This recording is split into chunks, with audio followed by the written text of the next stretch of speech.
Hi, hello and good morning students. Previous lecture में हम लोगों ने इक्विवेलेंट मास सीखा था। बच्चों, इक्विवेलेंट मास अगर आप वैसे टेक्स्ट बुक में अभी ढूंढोगे कि ये टॉपिक कहाँ पे है तो अपने आप में इक्विवेलेंट मास ऐसा कोई टॉपिक अभी आपको नहीं मिलेगा।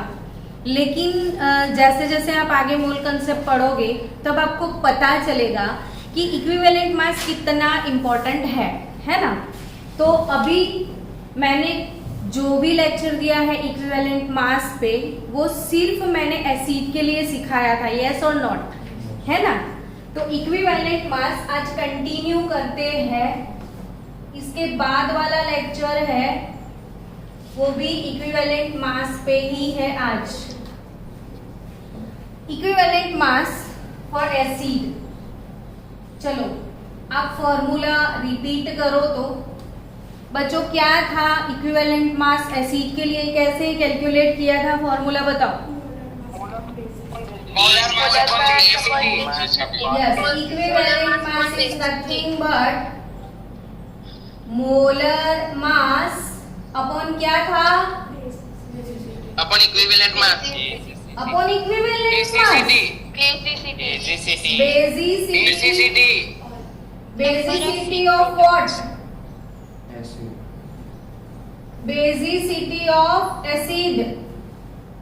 और बेसिसिटी ऑफ एसिड को आप एन फैक्टर भी बोल सकते हो। क्या बोल सकते हो, एन फैक्टर, या एन फैक्टर को आप इक्विवेलेंट भी बोल सकते हो, इक्विवेलेंट नंबर भी बोल सकते हो।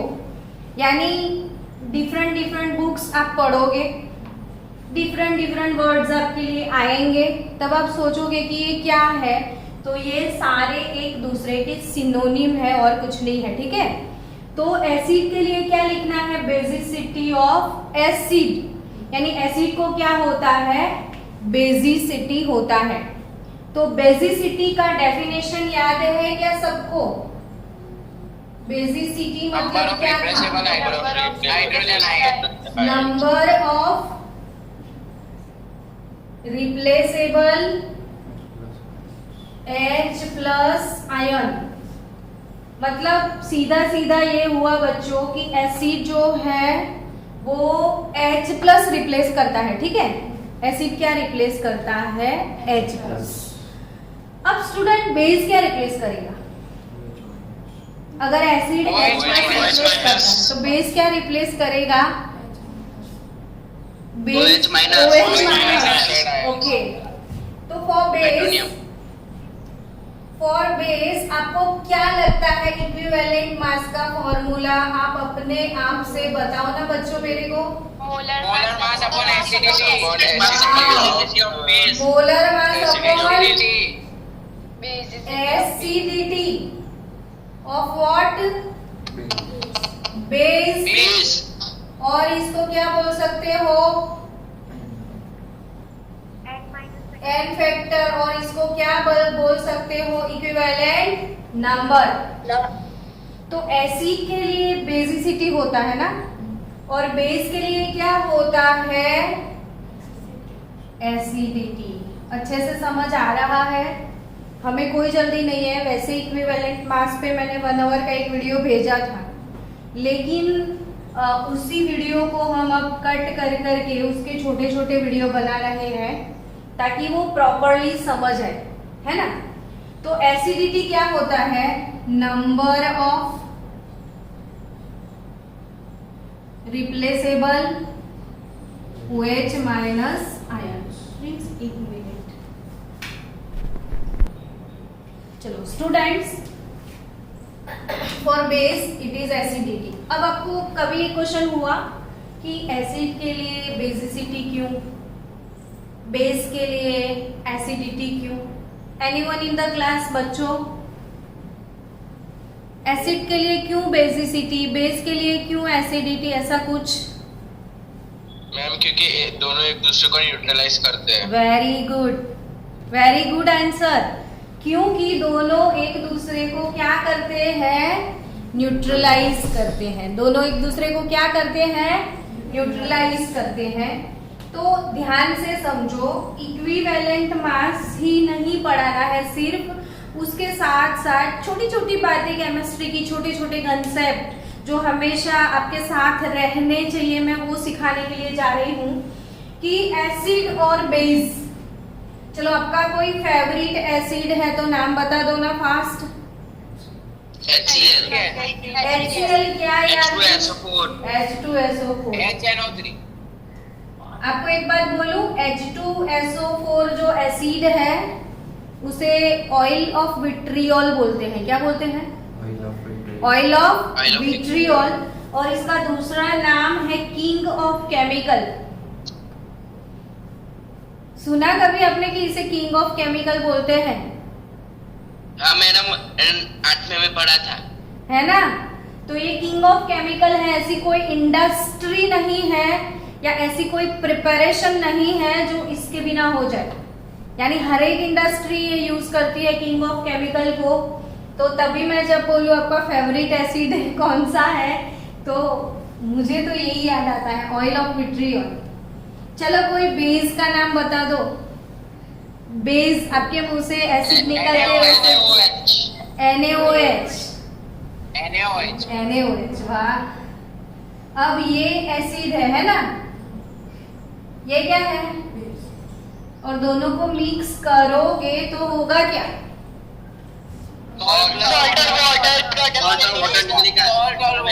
सॉल्ट और वाटर प्रोड्यूस होगा। ओके, सॉल्ट कौन सा? एसिड वाला। एसिड वाला, लेकिन सॉल्ट कौन सा? कौन सा सॉल्ट बनेगा इसमें? Na2SO4। Very good. Na2SO4 बनेगा, है ना? और फिर कुछ मिलेगा और? वाटर। क्या ये इक्वेशन बैलेंस्ड इक्वेशन है? नहीं है बैलेंस। नहीं है बैलेंस। तो कैसे बैलेंस किया जाए? OH से बैलेंस करेंगे, ठीक है। अब आपको बच्चों न्यूट्रलाइजेशन के कंसेप्ट बहुत क्लियर होने चाहिए। जैसे आप 11th में आए हो, सोचते होंगे कि प्रैक्टिकल्स में क्या आता है। तो 11 के सिलेबस में जो सबसे पहले प्रैक्टिकल है वो है न्यूट्रलाइजेशन के। कौन से प्रैक्टिकल्स है? न्यूट्रलाइजेशन के। तो न्यूट्रलाइजेशन क्या होता है वो अच्छे से आज क्लियर कर लो आपको कि व्हाट इज न्यूट्रलाइजेशन। आप चलो, आपके कंसेप्ट बताओ, आप क्या जानते हो न्यूट्रलाइजेशन के बारे में? मैडम मैं बताऊं? हाँ, बताओ। एसिड और बेस को मिक्स करके अगर सॉल्ट और वाटर बने उसको न्यूट्रलाइजेशन रिएक्शन कहते हैं। ओके। और अभी इसमें क्लास में 12th वाले हैं, तो 12th वाले बताओ ना न्यूट्रलाइजेशन एक्चुअली किसको बोलते हैं। क्लास में अगर अभी 12th वाले बच्चे बैठे हैं तो हमें कोई जल्दी नहीं है टॉपिक पढ़ने की। हमें केमिस्ट्री की शुरुआत करिए, आराम से पढ़ते हैं, हर एक चीज को पढ़ते हैं। प्रिंस, एक्चुअली जो आयन एक्सचेंज होता है उसकी जो प्रोसेस होती है और आयन्स बनते हैं पानी में उसको। हाँ, तो वाटर न्यूट्रलाइजेशन प्रोसेस क्या है? न्यूट्रलाइजेशन। और मैं कल फिर से आपको पूछने वाली हूँ, तो कल मेरे को आप आंसर देना, ठीक है? आज मैं बता रही हूँ। वैसे हम बोल लेते हैं कि एसिड में डाल दो बेस, बनेगा क्या? Salt and water. This process is called neutralization. But actually what is neutralization, मैं वो भी आपको समझा दूं अभी से कि ये जो भी एसिड और बेस रहेंगे इसके हम एक्वियस सॉल्यूशन लेंगे, ठीक है? कैसे सॉल्यूशन लेंगे? एक्वियस। तो एक्वियस सॉल्यूशन का मतलब क्या होता है? जिसमें वाटर इंक्लूडेड। हाँ, तो उसको हाइड्रेटेड। हाँ, नहीं, हाइड्रेटेड नहीं। एक्वियस और हाइड्रेटेड वो वो दोनों चीजें अलग अलग है। ये जो H2SO4 है उसको वाटर में डाइल्यूट करके लेना है। थोड़ा सा एसिड ले लिया और बहुत सारा पानी डाल दिया तो डाइल्यूटेड एसिड हो गया। ये भी डाइल्यूटेड होगा। अब बच्चों वो पानी में है तो इसका आयोनाइजेशन होगा, है ना। तो एसिड से कौन से आयन मिलेंगे? 2H प्लस तो मिलेगा, दूसरा कौन सा आयन मिलेगा इसमें? SO4 2 minus. SO4 minus 2. 2 minus. और फिर क्या मिलेगा? 2Na plus. 2Na plus OH minus. 2OH minus. मजा तभी आए बच्चे बोलते जाए, है ना, क्लास में। तो बच्चों अब इसमें न्यूट्रलाइजेशन क्या है? तो ये जो 2Na प्लस है, SO4 माइनस 2 है, ये जो दोनों रेडिकल है वो है स्पेक्टेटर आयन। क्या? स्पेक्टेटर। स्पेक्टेटर हमेशा उसको बोलते हैं जो बैठ के सिर्फ तमाशा देखता है। तो इन दोनों का न्यूट्रलाइजेशन में कोई रोल नहीं है, समझे?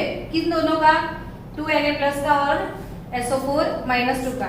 तो रोल किसका है? तो ये दो महान स्पीसीज जो है अपने, और ये दो महान स्पीसीज का बर्थ, उनके पेरेंट कौन है? तो H प्लस के पेरेंट कौन है? एसिड। OH माइनस के पेरेंट कौन है? बेस। यानी एसिड ने H प्लस दिया, बेस ने आपको क्या दिया? OH माइनस, और H प्लस OH माइनस को न्यूट्रलाइज करता है। समझ रहे हो? कौन किसको न्यूट्रलाइज करता है? एसिड का H प्लस बेस के OH माइनस को न्यूट्रलाइज करता है। बोलो, अपने दिल से बोलो तो आपको आ जाएगा सब कुछ। कौन कौन किसको न्यूट्रलाइज करता है प्रिंस? एसिड का H प्लस, एसिड का H प्लस बेस के OH माइनस को न्यूट्रलाइज करता है। अब 2H plus plus 2OH minus, उससे बनेगा क्या? H2O. यस, ये 2H2O होगा ना। तो 2H2O, actually this process of formation of water is called neutralization। समझे? है ना? किसको न्यूट्रलाइजेशन बोलते हो? जानते हो बच्चों कि एसिड का H प्लस, बेस से क्या आएगा? OH माइनस, दोनों के बीच में रिएक्शन होके क्या बनेगा? H2O। वही प्रोसेस को क्या बोलते हैं? न्यूट्रलाइजेशन। और इन दोनों से सॉल्ट बनेगा। ये दोनों स्पेक्टेटर है, उनका कोई रोल नहीं है। तो बच्चों कल बताओगे व्हाट इज न्यूट्रलाइजेशन? तो एसिड से H प्लस आया जो बेस को न्यूट्रलाइज करता है। देखो अब समझो, एसिड से क्या आया? H H plus. प्लस, जो किसको न्यूट्रलाइज करता है? OH OH बेस को। minus. यानी एसिड के लिए बेसिसिटी होगा और बेस के लिए एसिडिटी होगा। Acidity. आया कि नहीं समझ में? तभी और जानते हो बच्चों, एक बात आपको अभी से याद रखना है, ये हम आगे भी 2-3 बार पढ़ने वाले हैं, लेकिन अभी से याद रखो ये प्रोसेस कौन सा है? न्यूट्रलाइजेशन। बच्चों कोई भी प्रोसेस बिना एनर्जी चेंजेस के होता है? नो। नहीं होता है ना। No. कोई भी प्रोसेस बिना एनर्जी चेंजेस के होता है? नहीं ना। नहीं। तो इसमें क्या होता है? हीट रिलीज होगी। हाँ, हीट रिलीज होगा। Very good. ये 12th वाले बता रहे हैं, 11th वाले? 11th वाले। 11th वाले आपको कैसे पता हीट रिलीज होगा? 10th में पढ़ा था। 10th में पढ़ा था। सर ने पढ़ाया था। अच्छा, कितनी रिलीज होती है वो पता है? वो नहीं पता। वो नहीं 373 केल्विन। तो अब मैं कल पूछूंगी, आप आंसर दोगे ना मुझे कल, है ना? हाँ। देखो कोई भी प्रोसेस होता है ना, कोई भी प्रोसेस, तो हमारे पास दो ऑप्शन होते हैं, एक हीट एब्जॉर्ब होता है या हीट रिलीज होता है। हाँ, हीट एब्जॉर्ब होता है या हीट रिलीज होता है। अगर हीट एब्जॉर्ब होता है ना, तो वैसे रिएक्शंस को हम क्या बोलते हैं? एंडोथर्मिक। और अगर हीट रिलीज होता है तो वैसे रिएक्शंस को क्या बोलते हैं? एक्सोथर्मिक। तो एंडोथर्मिक और एक्सोथर्मिक कंसेप्ट क्लियर। तो ये वाला एक्सो है या एंडो है? एक्सोथर्मिक है। और मैं आपको बता दूं इसमें कितना हीट रिलीज होता है, वो हीट का सिंबल कैसे लिखते हैं वो भी सीखो। आपके लिए तो सब कुछ नया नया है। तो ये डेल्टा है जिसे बोलते हैं चेंज, डेल्टा एच यानी चेंज इन हीट। और हीट इधर रिलीज होता है तभी उसके सामने नेगेटिव साइन आता है। तो कितना हीट रिलीज होता है जानते हो? नहीं, मेरे को प्रिंस बताएगा। प्रिंस मेरे को बताओ कि कितना हीट रिलीज होता है जब 1 मोल वाटर, ये 2 मोल वाटर है, ठीक है, मैं 1 मोल वाटर की बात कर रही हूँ। अभी 2 इसमें तो कॉमन निकाल दो। तो ये हो गया neutralization process for 1 mole actually. तो इसके लिए कितना हीट रिलीज होता है आपको पता होना चाहिए। Anyone in the class?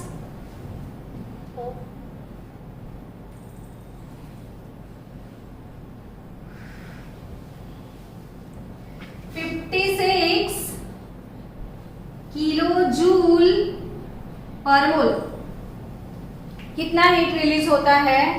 56 kilo joule पर मोल। बच्चों मेरा टॉपिक भले ही इक्विवेलेंट मास है, हमें कोई इंप्रेशन नहीं जमानी है, हमें सीखते चले जाना है हर एक चीज को और कुछ नहीं करना है आज।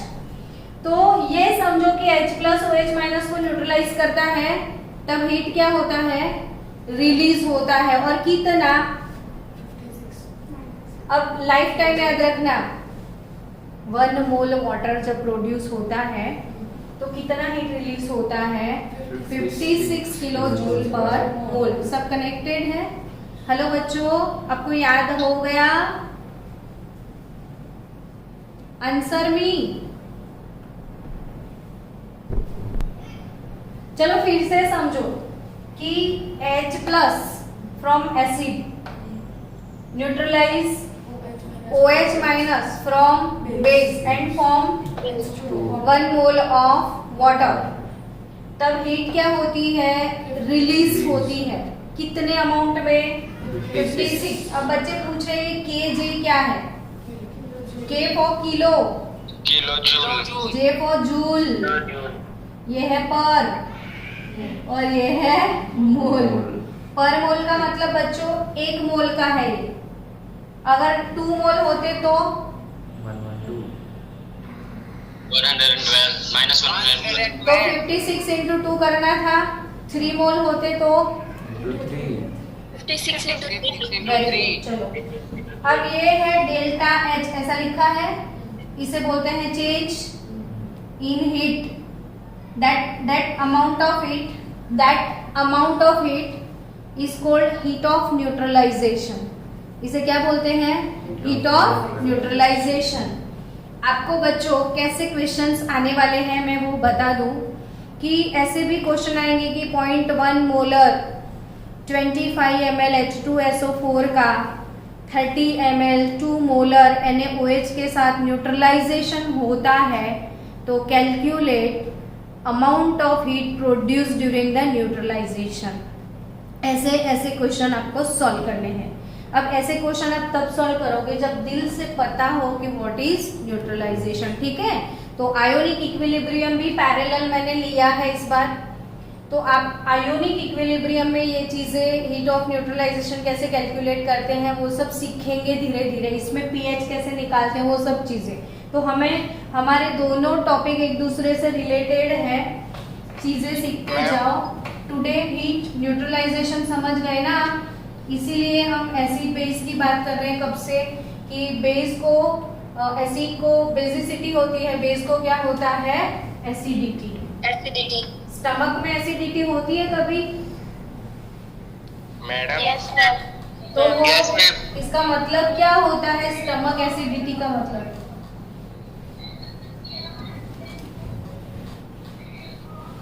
हमारे स्टमक में एवरीडे कोई एसिड प्रोड्यूस होता है?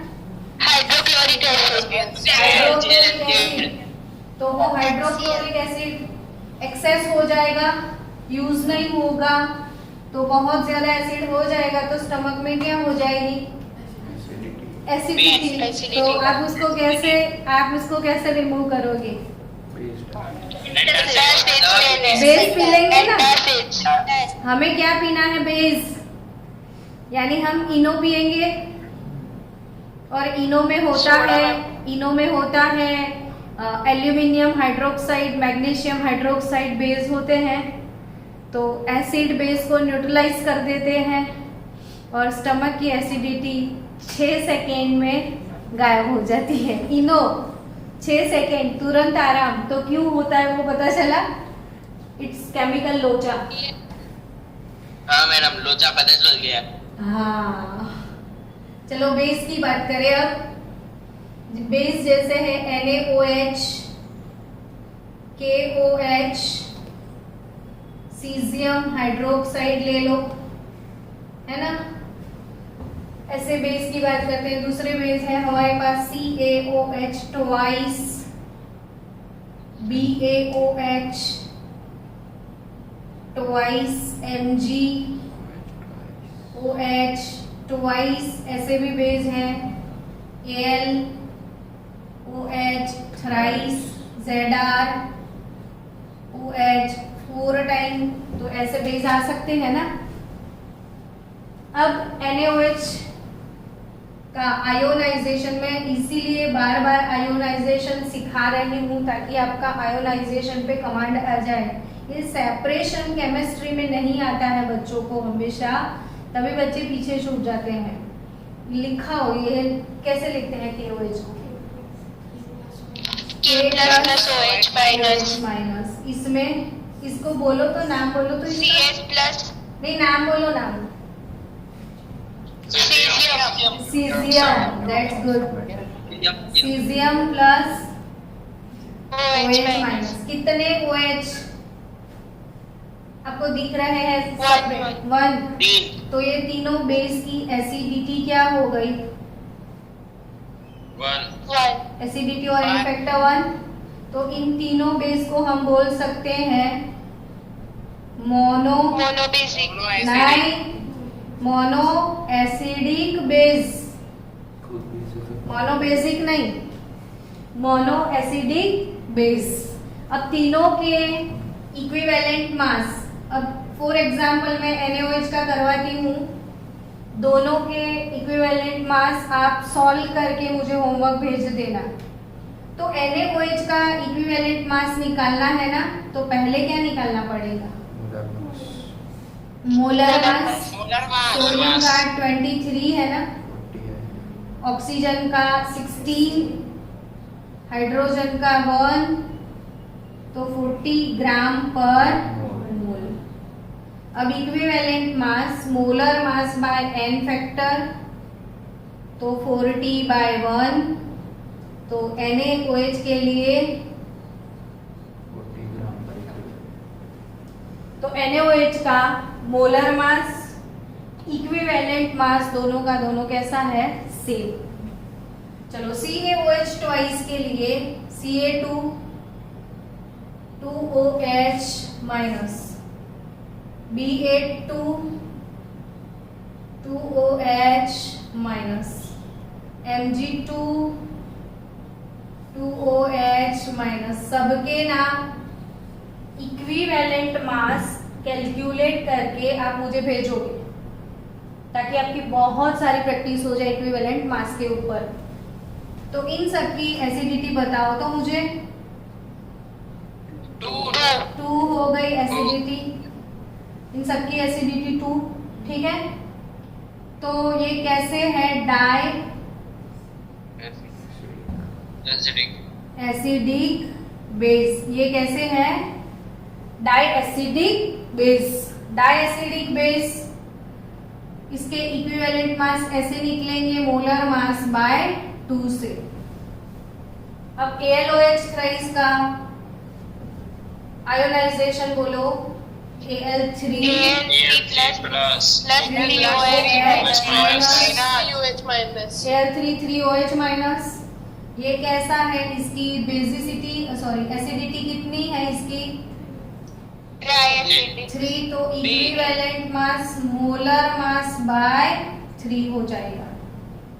इसका नाम पता है? ZR का किसी को नाम पता है पूरी क्लास में? अगर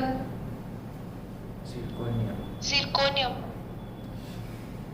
जिरकोनियम है, जिरकोनियम। क्या है ZR?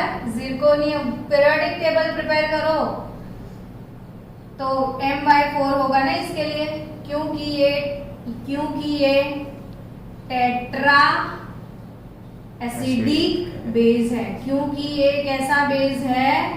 Tetra acidic base. Concept clear आज? तो आज किसके लिए इक्विवेलेंट मास आपने कैलकुलेट करना सीखा? बेस के लिए। आज आपका नेक्स्ट लेक्चर भी है, उसमें हम आपको सिखाएंगे सॉल्ट के लिए, आयंस के लिए, डिफरेंट मीडियम में कि MnO4 के साथ कैसे। तो ये सब हमें फर्स्ट चैप्टर में चाहिए। तो धीरे धीरे हम ये पूरा टॉपिक कवर करेंगे। मैंने एक पूरा वीडियो भेजा था लेकिन वो पेपर पे था, तो सोचा चलो ऐसे आपको अच्छे से पढ़ा दे ताकि आपका रिवीजन हो जाए। ठीक है बच्चों, तो मिलते हैं नेक्स्ट लेक्चर में। मैम